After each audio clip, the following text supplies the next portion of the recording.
주시면 좋겠습니다. 자, 오늘부터 이제 출애굽기 말씀을 여러분들과 함께 나눌 겁니다. 지난주까지 이제 지지난주죠. 갈라디아서 말씀을 봤는데 이번 주부터는 이제 출애굽기 말씀으로 다시 돌아와요. 여러분들 출애굽기 이제 우리가 얼마 전에 했었어요. 기억나는지 모르겠지만 이사야서 하기 전에 출애굽기를 잠깐 했었거든요.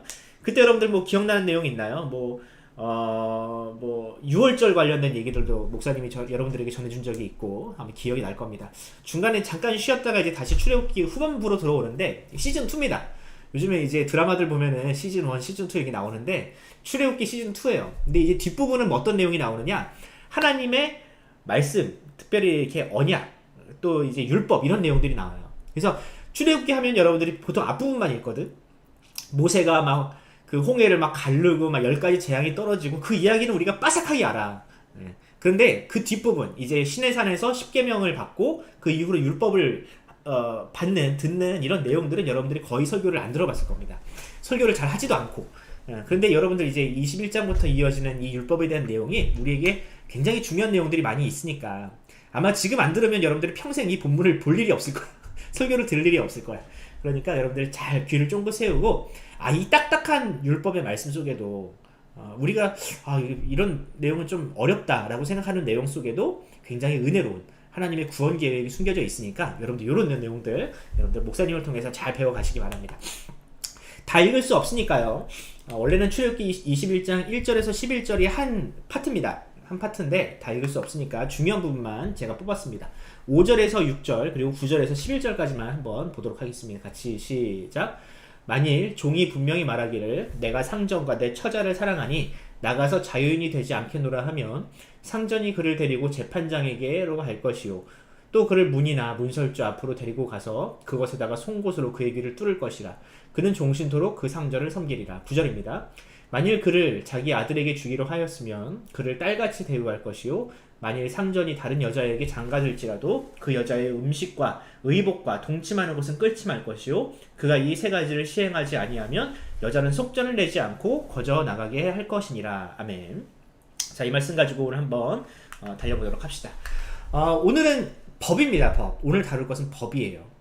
이제 문과에 있는 친구들은 이 법 하면은 혹시 법대를 진학하기를 희망하는 친구들은 법이네 하면서 좋아할 수 있지만 그런 친구들은 많이 없을 것 같고 근데 이제 우리가 이제 법을 좀 구체적인 상황으로 좀 살펴보면은 재미있는 상황들이 있어요. 일단 한번 어떤 내용이 있는지 좀 간단하게 봅시다.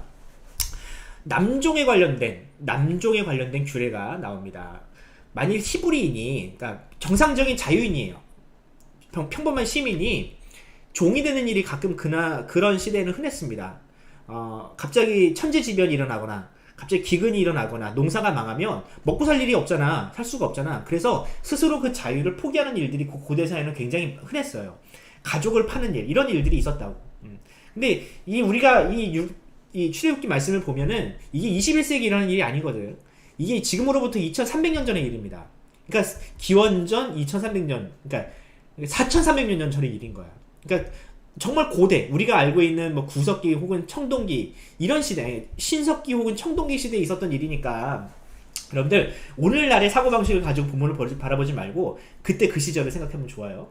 그런데 히브리인이 자유인으로서 뭘 망하면 이 자유를 포기하고 누군가의 종이 될 수 있는데 한계가 있어. 6년입니다. 6년을 넘기면 안 된다. 7년째는 무조건 자유인으로서 풀어줘야 한다라는 규정이 있습니다. 마치 그런 거예요. 우리나라 이제 군대 요즘 몇 개월인지 모르겠네. 목사님은 이제 한 40개월 했거든. 근데 한 1년 8개월 하나 요즘에? 금방 나오더라고 요즘에는.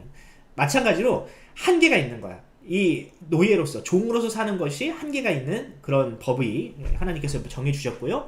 그리고 이제 결혼을 하지 않은 상태에서 종이 됐다면 그는 결혼도 할 수 있어요. 이따가 볼 거예요. 그런데 만약에 종이 된 상태에서 결혼을 했다라고 하면 그 가족들 또 혹은 그 처자 자식들은 다 원래는 그 상전들이 먹여 살렸잖아. 뭐 종이 일을 하긴 했지만 그들로 하여금 결혼을 하게 한 것은 상전이라고. 그러니까 상전의 소유다. 이런 내용입니다. 만약 결혼하기 전에 결혼을 한 다음에 종이 됐으면 마찬가지로 부부가 함께 나갈 수 있는 거고요. 그런데 이게 중요합니다. 만일 종이 주인과 처자를 사랑하여 자유를 포기하기 원한다면, 그러니까 자유를 포기할 수 있는 거야. 내가 7년 만에 나갈 수 있지만 그 자유를 포기하기 원한다면 포기를 해도 돼. 이런 내용이 있습니다. 이건 이따가 좀 살펴볼게요. 또 이제 여종에 관련된 규례도 나와요. 남종만 있지 않겠죠. 보통은 이제 한 집이 망하면 여자부터 팔았어, 그 시절에는. 뭐 여자친구들 제가 그렇게 한 거 아니니까 저를 미워하지 마시고요. 그 시절에는 가장 남성 중심의 사회이기 때문에 여성들을 먼저 이렇게 그 가족들을 위해서 희생시켰다고. 암울한 시대였죠. 근데 여종을 팔았다 그러면은 남종처럼 7년 만에 나올 수는 없어요. 왜? 그 시절에는 남자가 일을 하는 시대였고 여자가 일을 하면 안 되는 시대였어. 요즘 남북한 여러분들 뉴스 같은 거 보면은 여자 공무원들 출근 못하게 해버리잖아. 예. 요즘에도 그랬다고. 요즘에도 남존 여비 사상이 있는 시대가 있는 나라가 있는데 그 시절엔 더 했다고요. 그러니까 여자에게 자유를 주면 그 여자는 죽으라는 얘기야, 사실은. 넌 이제 6년 동안 일했으니 7년째 자유해라 하면은 딱 길바닥에 나가가지고 굶어 죽으란 얘기예요. 그러니까 나갈 수가 없어. 나가지 못하게 만들었어요. 그런데 그럼 그 집에서 어떤 대우를 받느냐? 그 집에서 이 상전 주인의 어떤 소유가 된 이 여인인데 그렇다면 그 여인은 보시면 여러 가지 내용이 있죠. 딸같이 대접해줘야 된다는 얘기가 있어요.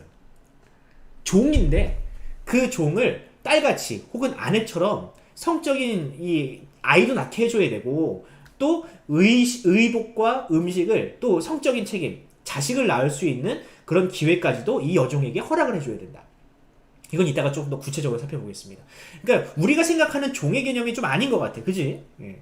아까 남종도 그렇고 여종도 그렇고 우리가 알고 있는 노예적인 개념과는 조금 차이가 있습니다. 한번 이 내용 가지고 한번 살펴보도록 할게요.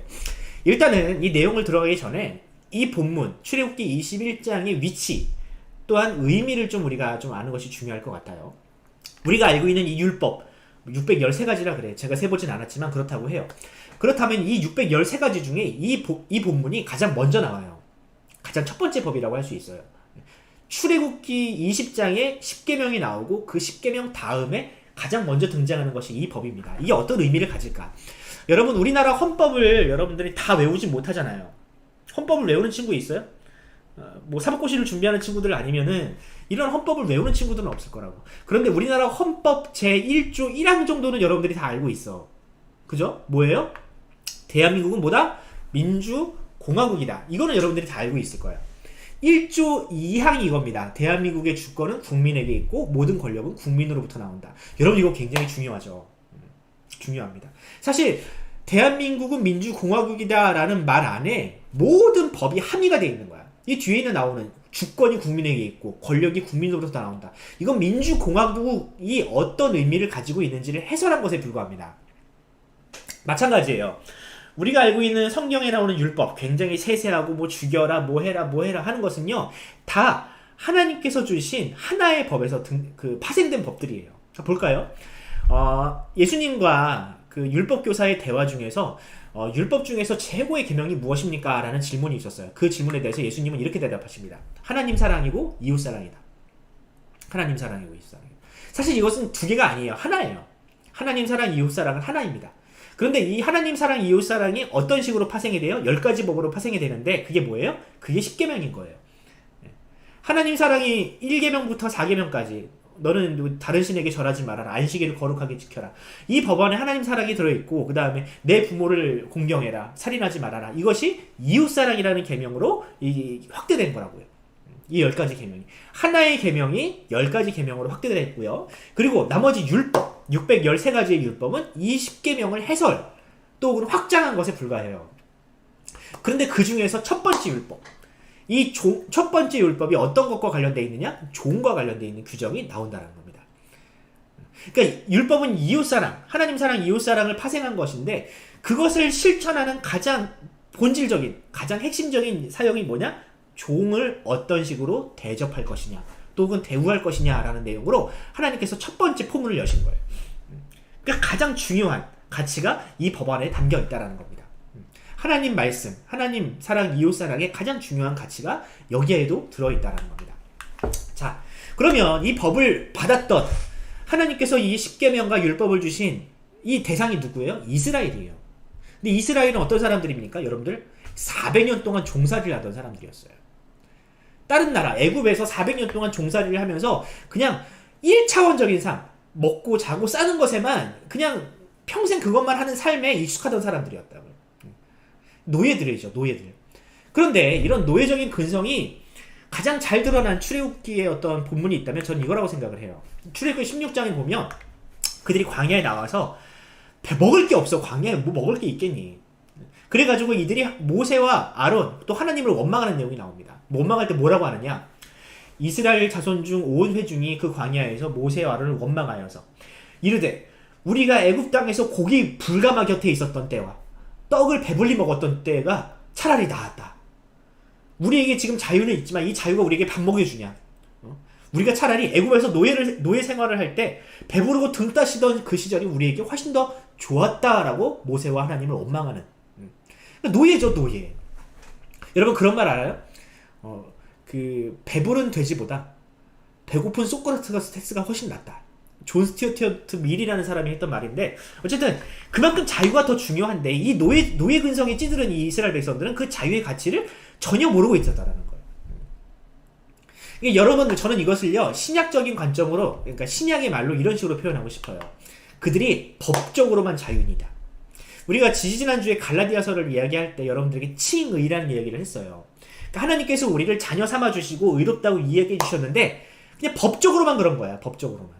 마찬가지예요. 이스라엘 백성들도요 지금 애굽에서 나왔을 뿐이지 법적으로만 자유인일 뿐이지 그들은 여전히 뭐예요? 노예예요. 노예. 뼛속까지 노예라는 이 근성이 그냥 박혀 있는 거예요. 마치 우리가 이 죄라는 것에 그냥 죄에 그냥 물들어서 하나님께서 우리를 의인이라고 말해 주시지만 여전히 죄인인 것처럼 마찬가지로 이스라엘 백성들도요 광야에서 자유인으로 법적으로만 자유인일 뿐이지 그들의 사상, 생각, 삶, 영혼까지 다 노예 근성으로 찌들어 있다고요. 그래서 출애굽기는요 계속되어 오시는 겁니다. 애굽에서 홍해를 갈라서 나온 것으로 출애굽기가 끝난 것이 아니라 그들은 여전히 출애굽을 해야 돼요. 애굽이 그들에게 주어졌던 노예 근성, 우상 숭배 이런 것들로부터 그들이 자유할 필요가 있다. 그래서 하나님께서 그들에게 주신 것이 무엇이냐? 바로 율법이라는 거예요. 율법. 십계명과 율법은요 노예 근성에 찌들어 있는 그들에게 자유인은 이런 식으로 살아야 하는 존재다라는 것을 알려주신 법이라는 거예요. 그래서 하나님께서 출애굽기에서 20장에서 출애굽기 핵심 십계명을 주시기 전에 하나님께서 이 말씀을 하세요. 나는 너를 애굽 땅 종 되었던 집에서 인도하여 낸 내 하나님 여호와니라 하면서 십계명을 들려주시거든요. 근데 여기서 중요한 게 뭐냐면 종 되었던. 그러면 무슨 뜻이에요? 너희들은 지금 종이다 종이 아니다? 종이 아니다라는 거예요. 종이 아니다. 너희들은 더 이상 애굽의 종 노예가 아니다라는 거예요. 그렇기 때문에 이 십계명을 너희가 준수해야 된다. 들어야 된다라는 겁니다. 그러니까 우리가 하나님께서 우리에게 법을 주시고 말씀을 주신 이유는요. 우리를 구속하기 위함이 아니에요. 우리를 노예 삼기 위함이 아니라는 거예요. 우리를 오히려 자유케 하시기 위해서 하나님께서 기뻐하시는 자유인이 되게 하기 위해서 이 법을 주셨다고요. 그러니까 여러분 이 율법을 저는 이렇게 또 표현하고 싶어요. 성화의 도구다. 갈라디아서에도 성화의 개념이 나오잖아요. 마찬가지예요. 우리가 법적으로만 의인이 아니라 이제 실제적으로 하나님 앞에서 의인으로서 살아가기 위해서 우리에게 필요한 게 뭐다? 하나님의 법, 율법이다. 하나님의 말씀이다 라는 겁니다. 그러니까 우리는요 자유를 오해하는 경향들이 있어요. 여러분 자유가 뭡니까? 내가 마음대로 하고 싶은 대로 하는 게 자유예요? 여러분 그런 건 자유가 아니에요. 여러분 그런 자유는요 나는 좋을 수 있지만 공동체는 파괴하고 타인에게 해를 끼칠 수가 있어요. 내가 술 먹고 음주운전할 수 있는 자유가 있다라고 생각하는 사람들은요 필연적으로 사람을 죽입니다. 얼마 전에도 그런 일이 있었죠. 벤츠 타고 새벽까지 술 처먹고 어떤 여자가 140km로 밤을 밟았어. 그래서 60대 인부, 그 도로에서 작업을 하던 60대 인부를 치어 죽였어요. 이게 자유입니까 여러분? 자유가 아니에요. 내 마음대로 할 수 있는 것은 자유가 아니라고요. 진정한 자유는 뭐냐? 법을 지키는 절제를 통해서 나와 타인이 함께 행복을 누리는 것, 이것이 바로 진정한 자유라고요. 그러니까 우리가 법을 지킬 때 비로소 우리가 자유할 수 있습니다. 법을 지킬 때, 법 안에 있을 때 모든 사람들이 다 그 법 안에서 그 법을 자신을 절제하고 법을 지킬 때 우리는 진정한 자유를 경험할 수 있다고요. 그러니까 하나님은 그런 의미에서 율법을 주신 겁니다. 율법을. 그들을 자유인으로 만들기 위해서. 근데 여러분 만약에 우리가 이 율법을 지키기 싫다. 법을 나는 엄마 말 듣기도 싫고요. 아빠 말 듣기도 싫고요. 국가가 얘기하는 것도 듣기 싫어요. 저는 마음대로 살고 싶어요. 이렇게 얘기를 하면요. 이런 거예요. 아까 이스라엘 백성들이 얘기한 거랑 똑같은 상황인 거예요. 저는 애굽으로 다시 돌아가고 싶어요. 하나님이 그들에게 구원을 주셨는데 그 구원이 싫어요. 난 그 구원 싫어. 나는 그냥 내 맘대로 살고 싶어요. 이런 겁니다. 이걸 또 신약에서 예수님이 이런 비유를 드셨어요. 1만 달란트 빚진 자의 비유. 1만 달란트를 빚진 왕에게 1만 달란트, 그러니까 갚을 수가 없는 돈이야. 너무 큰 은혜를 받은 사람이에요. 그런 사람이 이 1만 달란트를 탕감받았어. 자, 그 사람이 나중에 자기에게 500데나리온 빚진 자를 만났어요. 어떻게 합니까? 너한테 내 돈 내놔! 이럽니다. 나중에 그 왕이 그 소식을 듣고 너는 앞으로 이 1만 달란트를 다 갚을 때까지 감옥에서 못 나온다. 이런 겁니다, 여러분. 그러니까 하나님의 은혜, 하나님의 구원을 받았음에도 불구하고 그 구원을 싫어하거나 또 그 구원에 합당한 삶을 살지 않는, 그 하나님의 법을 지키지 않는 사람은요, 그 구원에 합당한 사람이 아니다라는 거. 이게 어디서 나오느냐? 왜 우리가 하나님의 법을 거절하거나 또 혹은 다시 과거의 죄 혹은 그 자유, 말도 안 되는 자유, 헛된 자유를 우리가 왜 돌아가려 하느냐? 욕심 때문에 그런 거예요. 욕심 때문에. 내 맘대로 살고 싶고 법을 지키기 싫고 편법을 이용해서 내 욕심을 극대화하고 싶은 그런 마음 때문에 우리는 하나님께서 주신 그 자유와 구원을 싫어하게 되는 겁니다. 그래서 야고보 사도는 이렇게 얘기했죠. 욕심 때문에 죄가 되고 죄 때문에 우리가 하나님의 구원에서 멀어져서 사망에 이르게 된다. 여러분, 그래서 우리 모두에게는요, 다 출애굽의 은혜가 필요합니다. 여러분, 이 애굽 사람들만 이래요? 아니요, 우리도 그래요. 우리도 때때로 내가 자유하고 싶어서, 내가 마음대로 살고 싶어서, 내가 마음대로 죄짓고 싶고 마음대로 욕심을 부리고 싶어서 하나님의 은혜와 하나님의 말씀과 동떨어진 삶. 아니, 말씀이 뭐야? 이 우리나라가 정한 법, 약속을 무시하고 그것을 멀리하는 일들이 얼마나 많습니까? 욕심 때문에. 우리도 그래요. 이스라엘 백성만 그런 게 아니에요. 먹고 사는 문제 때문에 내가 단지 내 욕심을 부리고 싶어서 하나님의 은혜를, 하나님의 구원을 멸시한다고요. 그럴 때 우리가 깨달아야 돼요. 아, 나 역시 마찬가지로 출애굽기에 나오는 이스라엘 사람들과 다를 바가 없구나. 그러므로 우리도 뭐가 필요하다? 출애굽의 은혜가 필요하다. 하나님이 우리도 역시 마찬가지로 구원해 주셔야 하는 그런 존재구나 라는 사실을 우리가 깨달아요. 내 안에 욕심이 발견될 때, 나는 여전히 욕심의 사람이라, 죄인임을 발견할 때 우리는 출애굽의 은혜를 기대해야 합니다. 자, 그러면 우리가 어떻게 출애굽을 받을 수 있나요? 우리는 어떤 식으로 출애굽을 받습니까? 모세가 이 시대에 짠 하고 다시 나타나는 건 아니잖아. 그 시절의 사람들은요, 모세라는 지도자가 필요했어요. 그 2300년 전에 이스라엘 백성들을 애굽에서부터 구원하는, 또 그들의 욕심으로부터 구원하기 위해서 하나님은 누구를 사용하셨다? 모세를 사용하셨다. 그렇다면 이 시대에 우리를 출애굽하게 하시는, 우리를 구원하시는 분이 과연 누구일까 했을 때 우리는 그분을 예수님으로 만나야 합니다. 예수님도 역시 마찬가지로 모세처럼 욕심에 찌들어 있고 그냥 내가 마음대로 살고 싶어하는 그 자유를 갈망하는 그 욕심의 사람인 우리를 위해서 예수님은 이 땅에 오셨다고요. 그래서 갈라디아서 1장 4절에 이렇게 말씀하십니다. 그리스도께서 하나님 곧 우리 아버지의 뜻을 따라 이 악한 세대에서 우리를 건지시려고, 모세처럼 건지시려고 우리의 죄를 대속하기 위해서 자기 몸을 우리를 위해서 내어주셨다. 이것이 바로 예수님께서, 하나님께서 이 시대를 구원하시기 위한 하나님의 방법이었습니다. 아멘입니까, 여러분? 그러므로 우리는 그 시절 그 사람들이 모세를 신뢰했던 것처럼 우리가 예수님을 믿어야 한다는 겁니다. 자, 이제 오늘 본문으로 좀 들어가 볼게요. 오늘 본문으로 좀 들어가면, 그럼 이제 오케이, 알았습니다. 이 율법이 우리를 위한 것, 이 율법을 지키는 것이 우리에게 진정한 자유를 주시기 위한 하나님의 은혜임을 우리가 이제 발견을 했어요. 자, 그렇다면 이 종에 관련된 규정은 뭐냐라는 겁니다. 요즘에 종이 어디 있어요, 여러분? 노예가 어디 있어요? 물론 우리가 별다르지 않은 삶을 살 수는 있어. 그렇지만 우리 21세기의 세계관을 가지고 이 본문을 보면 잘 이해가 안 되는 부분들이 많아요. 그러니까 한번 봅시다. 이 본문에 나오는 남종과 여종은 과연 어떤 사람들이며, 또 우리가 이 본문을 가지고 우리 삶에 어떻게 적용을 할지 한번 살펴보도록 하겠습니다. 일단 이 출애굽기 21장에 나오는 종은요, 우리가 알고 있는 노예랑은 조금 거리가 있습니다. 우리는 노예하면 어떤 생각을 합니까? 고대 사회의 노예. 아니 뭐 고대까지 갈 필요 없어. 얼마 전까지 저 신대륙을 발견하던 그 시절에 노예들, 흑인들, 그들이 어떤 삶을 살았습니까? 그들이 사람으로서의 대우를 받았어요? 사람이었어요? 아니, 그 시절에 나의 그 흑인들을 사람 취급도 안 했어. 사람이라고 생각도 안 했어. 짐승이라고 생각을 했어요. 그래서 그들에게 뭐 자유가 있습니까? 권리가 있습니까? 아니에요. 우리가 생각하는 노예라는 개념은요, 자유와 권리가 전혀 없는 짐승과도 같은 존재예요. 고대 사회도 역시 마찬가지였고요. 자, 그런데 오늘 본문에 나오는 남종과 여종은 조금 다른 개념의 삶을 삽니다. 그 시대에도 역시 마찬가지로 노예가 있었거든. 그들이 분명히 노예로 살았거든. 그런데 이 하나님께서 이스라엘 백성들에게 그 허락하신 종에 관련된 규정은요, 굉장히 노예랑은 달라요. 일단 그들이 태어날 때부터 노예였냐? 아니에요. 그들은 자유인이었어요. 그런데 시대가, 상황이, 자연환경이 그들에게 너무나도 혹독해서 그들이 어쩔 수 없이 그 자유를 포기했던 사람들이었던 거예요. 자유인이었다니까.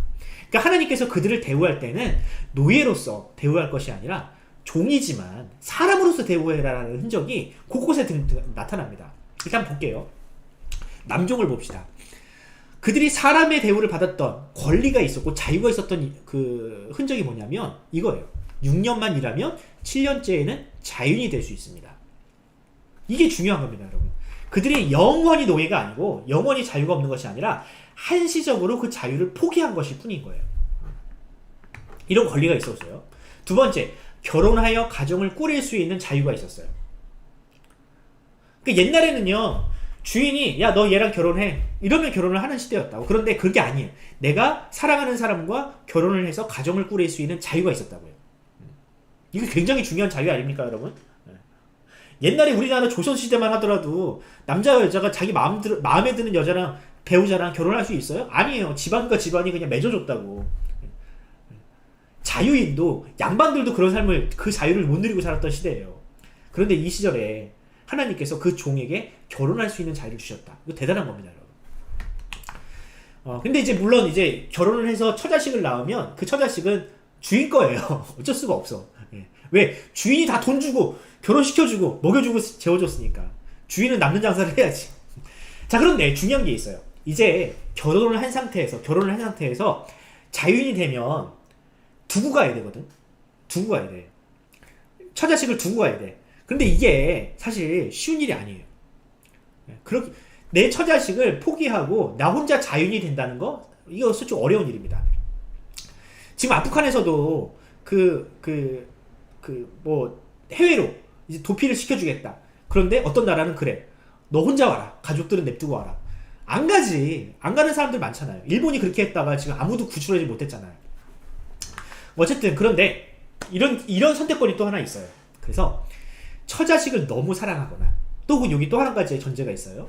주인을 사랑해서 7년째의 자유를 얻을 수 있지만 그 자유를 포기할 수도 있어. 누가?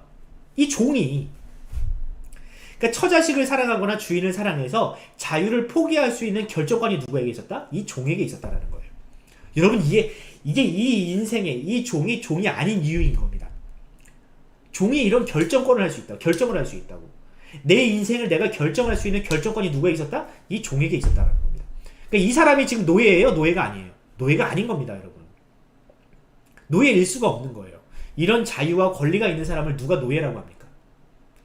자, 그러면 여종을 한번 볼게요. 여종. 아까 얘기했죠. 여종은 그 시대에 굉장히 제한적인 삶을 살았다고. 남성보다는 이렇게 좀 제한적인 삶을 살았어요. 일할 수 있는 자유가 없으니까. 그래서 이 여성을 혹시 집에 들어왔으면 이 여성은 7년 만에 자유할 수가 없어요. 자유하지 못하게 만드셨어요. 하나님께서. 왜? 자유를 주면 죽으니까. 그래서 쫓겨나지 않을 수 있는 권리가 있고요. 두 번째, 이방인에게 팔리지 않을 수 있는 권리가 있습니다. 여러분, 이방인들에게는요, 율법이 없어요. 하나님이 없어요. 그러니까 여성이나 남성이나 마음대로 한다고. 노예처럼 부려먹는다고. 그러니까 주인이 마음에 안 든다고 그 종을 팔아야지 해가지고 이방인들에게는 못 팔아. 히브리인들에게는 팔 수 있어. 히브리인들 안에서는 이 여종이 사람 대접을 받을 수 있는데 이방인들에게 넘어가면 짐승과 같은 대접을 받으니까 하나님께서 그것을 막으신 거예요. 또 어떤 권리가 있느냐? 그러니까 주인에게 아내 혹은 딸과 같은 대우를 받을 수 있는 권리가 그에게 있었어요. 종인데 이 여종이 딸이나 아내와 같은 대접을 받는다니까. 그래서 어떤 대접을 받느냐? 음식, 의복, 또 성적인 관계를 맺음으로 말미암아 주인의 자녀를 가질 수 있는 권리가 있었다고요. 여러분, 이거 대단한 겁니다, 여러분. 여성으로 태어났으니 생산할 수 있는 권리가 있다라는 거예요. 여성인이 주인과의 성관계를 통해서 자식을 낳을 수 있는 권리가 그 여성에게 있었다고요. 여러분 이거 대단한 겁니다. 대단. 예. 여러분 이게 종이에요? 아니요, 가족이에요. 가족. 그 여종이 팔려서 그 집에 왔지만 주인은 그 여성을 종으로서 대할 것이 아니라 딸처럼, 아내처럼 가족으로 대해줘라 라고 하나님께서 율법으로 정하셨다는 겁니다. 그러니까 우리가 알고 있는 노예와는 전혀 다른 개념이죠. 근데 하나님께서 그렇게 정하셨다고요. 대단한 겁니다. 자, 그러면 이 본문에서 숨어있는 존재가 한 명 있어요. 이 종들을 그런 식으로 대우하는 상전이 있잖아요. 상전. 예. 그러면은 하나님께서 정하신 이 이상적인 상전의 모습은 어떠하냐 볼게요. 그는요, 종들이 경제적으로 자립하여 자유할 수 있도록 그들을 후원하고 인도할 수 있는, 인도해줘야 되는 역할을 합니다.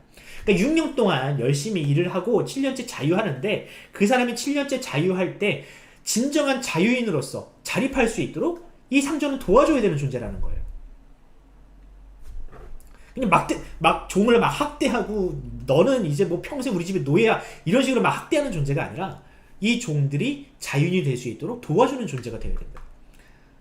종들이 또 가정을 꾸리고 싶어 한다면 얼마든지 꾸릴 수 있도록, 가정을 만들 수 있도록 도와줘야 되는 존재고요. 남종과 여종을 가족처럼 여기는 존재가 되어야 한다. 그리고 또 아까 남종에게 했죠. 남종에 볼게요. 남종을 보면 이 남종이 처자식만 사랑하는 것이 아니라 누구에게도 사랑을 하면, 누구를 사랑해요? 주인도 사랑하면 주인을 위해서 자신의 자유를 포기할 수 있다라고 했죠. 실제로 그런 주인이 되어야 한다. 종들에게, 남종과 여종에게 사랑과 존경을 받아서 자발적인 헌신을 받을 수 있을 만큼 그렇게 인격적인 훌륭한 존재가 되어야 한다라고 하나님께서 이 말씀 안에 녹여내신 거예요. 그러니까 이스라엘에서는 남종과 여종과 상전이 있겠지만 그들 모두가 다 하나님의 말씀을 순종하는 하나님의 백성이 되어야 한다라는 뜻인 거예요. 어느 영역에서 학대하거나 불순종하거나 자기 마음대로 살거나 그런 것이 아니라 모두가 다 하나님의 은혜 안에서 상전은 종을 사랑하고 종들은 그 주인을 또 존중하는 이런 아름다운 선순환이 그 공동체 안에 있어야 한다라고 하나님께서 이 법에서 정해주신 겁니다. 근데 여러분 이게 쉬운가요? 여러분 이게 쉬워요? 여러분 지금도 이게 안 돼. 지금도 어떻게 하면은 고용주는 알바생들에게, 직원들에게 돈을 많이 안 주려고, 뭐 그런 사람들 많이 없겠지만, 그런 사람들 많죠. 아무튼 그렇게 하고 어떻게든 일을 하는 사람들은 쉽게 일을 해가지고 돈을 벌까 이 생각만 하고, 이게 사람의 기본적인 욕심, 죄된 욕망이거든요. 근데 이스라엘에서 과연 하나님의 이 말씀이 정직하게 이루어졌을까? 아마 불가능했을 거예요. 근데 이 불가능한 율법을 하나님께서는 왜 이스라엘 백성들에게 주셨는가? 지키라고 주신 것이 아닐 것 같아요. 제가 볼 때. 제가 이 말씀을 해석할 때 저는 그런 생각을 했어요. 아니, 이 욕심이 그득그득한 이 세상에서 이것이 과연 가능한가? 상전이 자기 돈 주고 산 종을 이런 식으로 학대하지 않고, 착취하지 않고, 이렇게 사람 대접을 해주고, 심지어 가족처럼 대하는 것이 가능한 일인가? 또 더 나아가서 종들이 아무리 주인이 좋아도 그 주인이 좋다고 내 자유를 포기할 만큼 그런 사람이 과연 있을까? 이건 너무 이상적인 내용이 아닐까라고 생각을 해봤습니다. 물론 그럴 수 있어요. 그래서 저는 한편으로는 이런 생각을 한 겁니다. 이 말씀은 하나님께서 그 백성들에게 하시고 싶은, 또한 보여주시는, 자신이 어떤 존재인지를 보여주는 하나의 그림이 아닐까라는 생각을 한 겁니다. 그래서 실제로 이 말씀 속에서 저는 누가 보이냐면 이분들이 보입니다. 요한복음 3장 16절 여러분들 외우고 있나요? 하나님이 세상을 이처럼 사랑하사 독생자를 주셨으니 이는 그를 믿는 자마다 멸망하지 않고 영생을 얻게 하려 하십니다. 자, 사랑해요. 누가? 하나님께서. 누구를? 우리들을. 그래서 뭐 어떻게 하셨어요? 자기 독생자를 주셨대요. 자, 이 말씀이 잘 이해가 안 가면 이런 말씀도 있습니다. 그는 근본 하나님의 본체시나 하나님과 동등됨으로 취할 것을 여기지 아니하시고 오히려 자기를 비워 종의 형체를 가지사 사람들과 같이 되셨고. 자, 이 말씀 속에 남종이 보이죠? 내가 너무나도 사랑하는 그 대상을 위해서 내가 종이 되고 내 자유를 포기하는 것. 이 남종이었잖아요. 그런데 예수님께서 우리를 위해서 자신을 내어주시고 스스로를 뭐가 되셨다? 종이 되셨다. 그만큼 우리 하나님께서, 우리 예수님께서 우리를 사랑하신다. 자기를 종으로 낮추실 만큼. 바로 이 율법 안에, 이 법 안에 예수님 사랑이 보이더라고요. 하나님께서 우리를 얼마나 사랑하시는지, 또 우리를 위해서 어떤 희생을 하셨는지, 무엇을 포기하셨는지가 이 종의 어떤 결단을 통해서 예수님이 보이더라니까요. 또 이거 한번 볼게요. 마태복음 12장 50절을 보면 예수님께서 이런 말씀을 하십니다. 누구든지 하늘에 계신 내 아버지 뜻대로 하는 자가 뭐래요? 내 형제요, 자매요, 어머니다. 또 이런 말씀이 있습니다. 너희가 아들이므로 하나님이 그의 아들의 영을 우리 마음 가운데 보내사 아빠 아버지라 부르게 하셨느니라. 그러므로 내가 이후로는 종이 아니라 뭐다? 아들이다. 하나님께서 우리를 뭘로 부르셨대요? 우리는 그냥 죄의 노예였거든요. 하나님과 원수된 존재들이었거든요. 그런데 예수님으로 말미암아 우리를 뭘 삼으셨다? 가족으로 삼으셨다. 아들로 삼으셨다. 딸로 삼으셨다. 우리는 종보다도 훨씬 더 낮은 존재들인데도 불구하고 하나님께서 우리를 그렇게 자녀 삼아주셨다. 여러분, 이 하나님의 출애굽기 21장 안에 있는 이 말씀 안에 누구의 사역이 보입니까? 누구의 계획이 보입니까? 우리 하나님의 계획이 보여요. 우리는 그것을 할 수 없지만 예수님께서, 하나님께서 우리를 위해서 앞으로 그 일을 하시겠다. 너희들도 이 일에 동참해라. 비록 너희가 욕심이 그득그득한 세상에 살고 있지만 너희가 하나님을 믿는다면, 너희가 그런 은혜를 받았다면 너희 역시 그런 삶을 사는 것이 마땅하다라는 말씀이 이 말씀 속에 있는 거예요. 하나님이 우리를 먼저 자녀 삼아 주셨으니까, 하나님이 우리를 위해서 먼저 그 자유를 포기하셨으니까 우리도 우리의 공동체를 사랑한다면, 하나님을 사랑한다면, 우리 이웃을 사랑한다면 우리도 그런 삶을 사는 것이 마땅하다라고 하나님께서 우리에게 말씀하시는 겁니다. 아멘입니까, 여러분? 그럼 여러분, 우리가 이 말씀 앞에서, 이 딱딱한 말씀이 이런 의미가 담겨 있다면 우리는 이 말씀 앞에서 이런 질문을 해야 합니다. 과연 나는 지금 무엇으로 살고 있는가? 여러분, 우리는 원래 어떤 존재였습니까? 욕심의 노예였어요.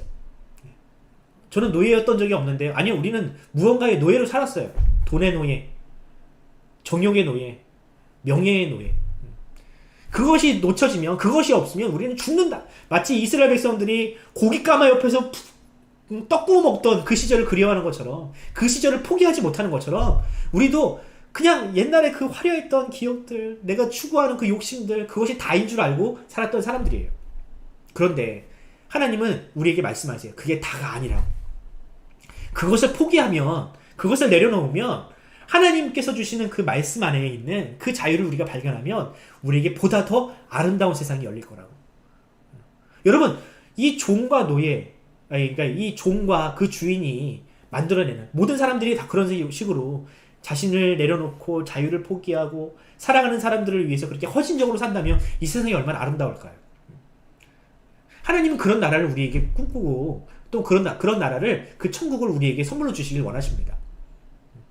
만약에 우리가 그런 소망을 품고 그런 은혜를 바라보는 삶, 하나님의 자녀로서의 삶을 우리가 산다면 우리가 우리 이 세상이 얼마나 행복해질까요? 그러므로 우리는 질문해야 합니다. 내가 나의 것을 포기하지 못하는, 여전히 욕심의 노예로 살고 있는가? 아니면 하나님의 자녀로서 기꺼이 이웃을 사랑하기에 내가 가진 것을 기꺼이 포기할 수 있는 그런 삶을 내가 살아가고 있는가? 나는 지금 과연 이 삶에서, 이 세상에서 어떤 방향으로 내가 이 삶을 전진하고 있는가라는 질문을 우리가 할 수 있어야 합니다. 여러분 어떠십니까? 예수님께서 들려주신 비유들 중에서 특별히 선한 사마리아인의 비유 있죠? 이 비유의 시작은 그래요. 누가 나의 이웃입니까? 라는 질문에서 시작을 했어요. 마찬가지로 우리도 똑같은 질문을 해야 돼요. 과연 나는 이웃을 사랑하고 하나님을 사랑하고 이웃을 사랑하고 있는가? 그렇다면 나는 여전히 이 욕심을 포기하지 못하고 있는가? 아니면 하나님의 자녀로서 기꺼이 다른 사람을 위해서 예수님처럼 나의 자유를 포기하고 있는가? 어떤 삶을 살고 있는가? 우리가 질문해야만 합니다. 그러므로 여러분들이 특별히 교회 안에서는요, 그런 삶을 좀 실천해봤으면 좋겠어요. 여러분들이 지금은 이제 학생이니까 여러분들이 포기할 것이 많이 없지만, 여러분들이 나중에 대학생이 되고 또 혹은 직장인이 되면 여러분들에게 주어지는 삶의 열매들, 뭐 헌금이라든지 시간이라든지 여러분들의 재능이라든지 탤런트라든지 이런 것들이 있잖아요. 그런 것들이 교회 안에서 마음껏 다른 이들을 위해서 이렇게 베풀어졌으면 좋겠어요. 내 거니까 내 마음대로 할래요. 제 인생에 터치하지 마세요. 이러지 마시고요. 예수님도 자신을 우리를 위해서 내어주셨는데 우리도 역시 마찬가지로 이 세상에서 또 혹은 이 공동체, 사랑하는 공동체에서 다른 이들을 위해서, 사랑하는 이들을 위해서 기꺼이 그것을 재능 기부 할 수 있는 그런 여러분들이 되었으면 좋겠습니다. 그래서 교회 구석구석에서 봉사를 하고 또한 사회에서 구석구석에서 기부를 하면서 이 세상을 보다 아름답게 만드는 그런 하나님의 백성이 되기를 간절히 소원합니다. 자, 그래서 적용을 해봅시다. 첫 번째, 진정한 자유는 뭐다? 내가 가지고 있는 무한한 자유를 포기할 때 진정한 자유를 누릴 수가 있습니다. 내가 무한한 자유를 가지고 있는 존재다라는 이 생각을 버릴 때 우리가 진정한 자유를 누릴 수 있다고요. 두 번째, 여러분, 우리가 만약에 하나님도 이것을 절대로 내놔라 이렇게 얘기할 수 없습니다. 이렇게 포기할 수 없는 그런 것이 있다면 우리는 그것의 노예예요. 내가 돈을 포기하지 못한다면 내가 돈을 쥐고 있는 것 같지만 사실 돈이 우리를 쥐고 있는 거라고. 돈의 노예라고요. 내가 사랑하는 사람이 있어. 근데 그 사랑하는 사람을 너무 사랑해서 포기하지 못하겠어. 그럼 그 사람의 노예가 된 거예요. 직장, 돈, 명예 다 마찬가지입니다. 그것을 포기할 수 있을 때, 다른 사람을 위해서 나누어 줄 수 있을 때 우리는 비로소 그것으로부터 자유할 수 있습니다. 자, 하나님은 죄의 종되었던 우리를 자녀라고 불러주셨어요. 우리는 예수님을 통해서 하나님의 가족이 되었다고요. 자, 그렇다면 과연 나의 가족, 나의 이웃은 누구일지 한번 생각해 봤으면 좋겠습니다. 새롭게 하나님의 백성, 하나님의 가족이 되어야 할, 우리를 통해서 하나님의 가족으로 초청받아야 할 우리 이웃이 있다면 그들은 누구일지, 여전히 죄의 종노릇하면서 노예가 되어 있는 사람이 있다면, 우리가 구원해야 될 사람이 있다면 그들은 누구일지 우리가 늘 고민했으면 좋겠습니다. 이 적용이고요.